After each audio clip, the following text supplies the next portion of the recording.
Good morning, guys, and welcome to our channel. Today is 12th January 2021, and I know that all of you are desperately waiting for your admit card. One of the most important issue to discuss about before we go ahead is your admit card, right? As many of you, okay, are not finding it or unable to find it on the net, right? So for them, I would like to inform you guys that I had a talk with NTA, that is your National Testing Agency, and as per the telephonic talk, I came to know that yet they are unable to upload the admit cards.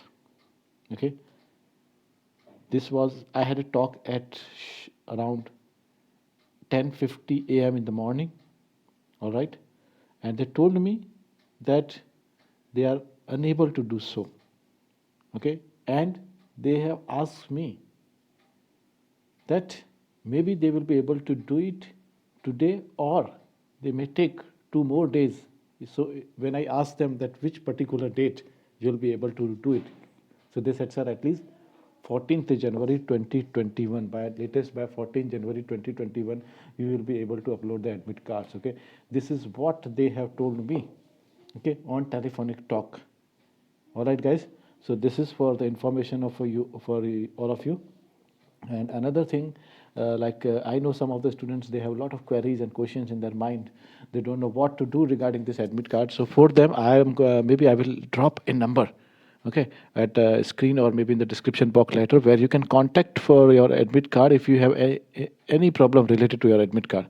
Okay, you can contact on that number, and that timing will be 9 a.m. to 6 p.m. only. You can call on the call center and take the information about that. All right, guys. Now, further, we are going with our today's topic, and our today's topic of discussion is principle of organization. Okay, this is one of very important topic for all of you guys. Okay, so I request you all that pay attention, read carefully this topic because this is important topic from the exam point of view. All right, guys. So here we go. Okay, so what it says that there are several principles of organization according to L.D. White. Principles of organization. Okay, according to L.D. White, they suggest only working rules of conduct whose wide experience seems to have validated. All right. Further, it says the credit for suggesting the principle of administration for the first time goes to W.F. Wilby. Okay, this word you have to pronounce it as will be. There OUGH is silent. Okay, you can simply pronounce it like will be. All right, so the administration for the first time goes to will be. After him, several other scholars put forward their views on the principles of organization. Okay, now we are going to discuss the major principles of the organization. Okay, now the following are the major principles of organization. Our first principle is the principle of hierarchy, which is also known as called scalar principle. Okay, and in your IGNOU course, it has been given with the name with scalar principle. So they may ask you that what is the name of principle of scalar? What is the another name for it? Okay, so you should know that this is also known as called a principle of hierarchy. All right, guys. So now what this principle says, let's see here. This principle is considered as an universally recognized principle of organization. Okay, it is a universally recognized principle of organization. Hierarchy means the rule or control of the higher over the lower. Okay, this is what the hierarchy means.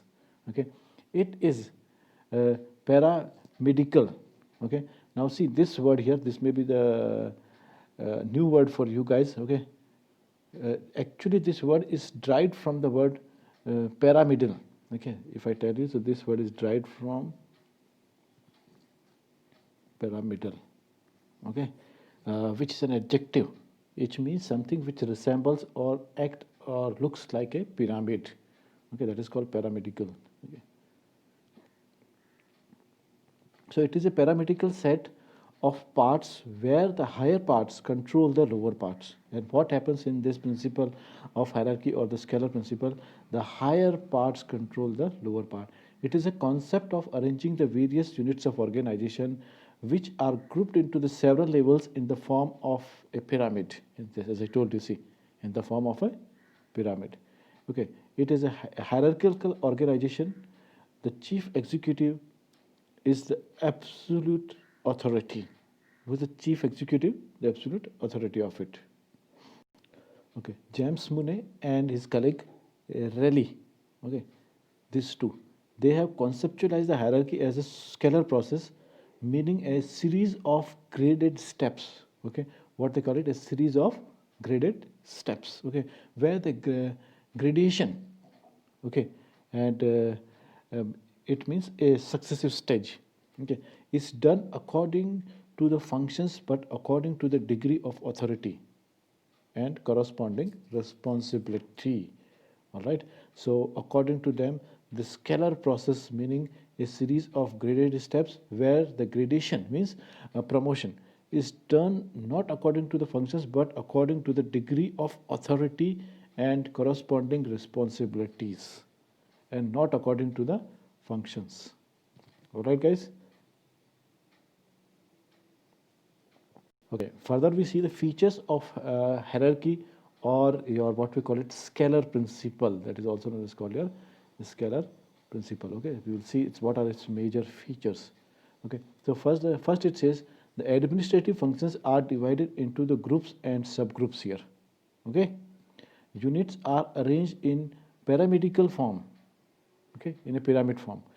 Delegated authority at various levels. Okay, now it also has delegated authority at various levels. Now, what is this delegated authorities? Delegated authority means when you are entrusting someone else to do the part of your job. Okay, like for example, in a school, if principal is absent for a day, so his part of role will be given to the vice principal. So the vice principal is known as called there as a delegated authority. So in the scalar system, what they have is delegated authority at various level. Point number 4 says commands and communication come through proper channel. Okay, in this system, combination of authority and responsibility, okay, is there. Okay, now your second principle of organization, this is the number 2 here, that is called span of control. So span of control refers to the issue of the number of subordinates that a superior officer can effectively command and control. Okay, what it refers to, the issue of a number of subordinates that a superior officer can effectively command and control. Okay. Okay, if we see in the words of Democ, okay, one of the learned person says, in the word of Democ, it consists of the number and range. Span of control is consists of direct habitual communication. Number and range of what? Of direct habitual communication. Contacts between the chief executive of an enterprise and his principal fellow officers. Okay, this is what he says about it. Now, in fact, span of control is applied to the work of supervision and control of subordinate. Okay, the supervision and control of subordinate.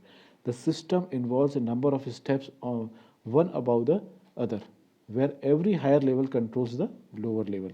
All right, and what happens in this span of control? The higher level controls your lower level.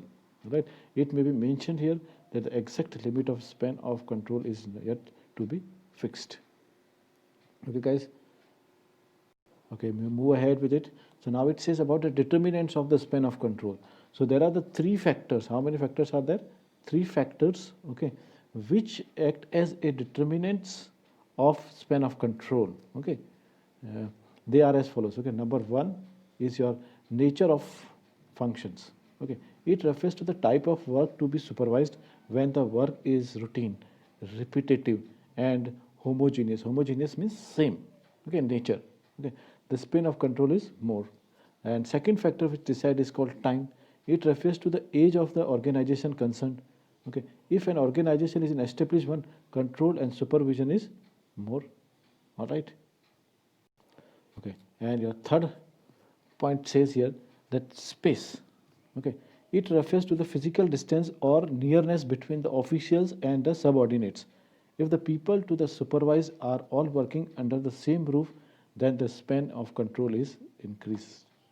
Okay, it increases actually. All right, guys. Okay, now we are at the third principle of coordination. All right, third principle of organization, that is known as called coordination. Okay, so another principle of organization is coordination. By coordination, it means the process of securing orderly and harmonious relation among all the parts of an organization towards the common goal. All right, this is the definition here. It is given. What does it mean? Its meaning is given.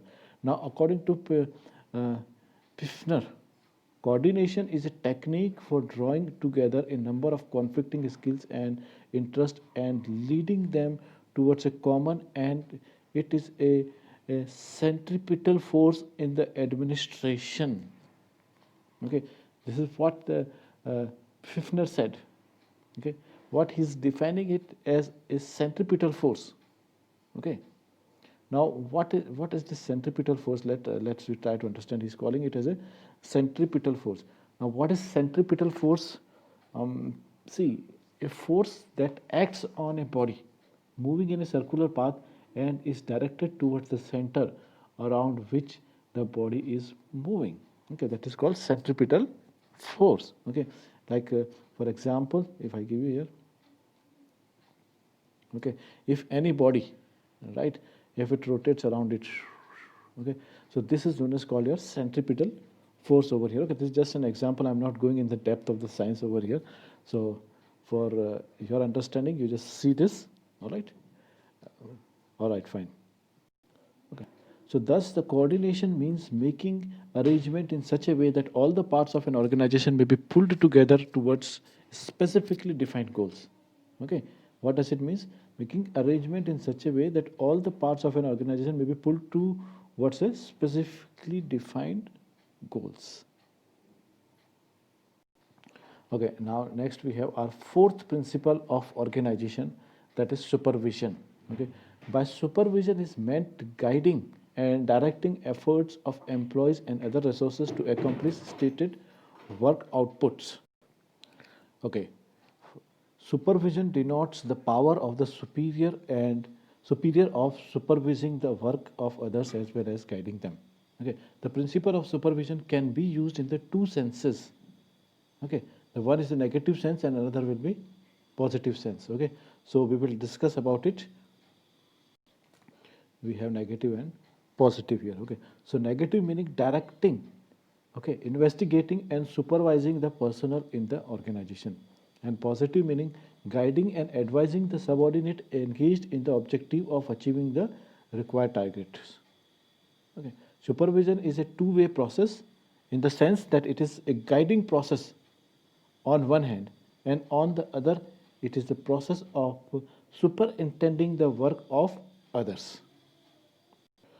Okay, our fifth principle of organization is unity of command. Okay, this all is given in your topic course levels. Okay, please see that carefully, guys. So it says unity of command. What is the unity of command? Unity of command is another principle of organization which states that an employee should receive orders only from one superior only. In other words, it means that if every employee should be under a single command, okay, if every employee is under a single command only, the chief advocate of the principle, okay, the chief advocate of this principle is Henry Foyle. Henry Foyle has given this, okay. This unity of command I have already taught you in previous one topic, I remember, right? So what he says about it, so Henry Foyle has been said as a chief advocate, means who has supported this statement. What he said, to quote Foyle's definition here, if you write, is what he said, that unity of command means that in an organization, one person should be subordinate to only one superior, and that he should receive orders only from the superior. Okay, only in such a case there can be no confusion in orders. Okay, in any organization, if one person, supposing the school is there and principal is the one who is giving orders, right, so then the school may work smoothly. But if there are 10 different people to give commands, okay, so then it may not work, right? There is one saying that too many cooks spoil the broth, right?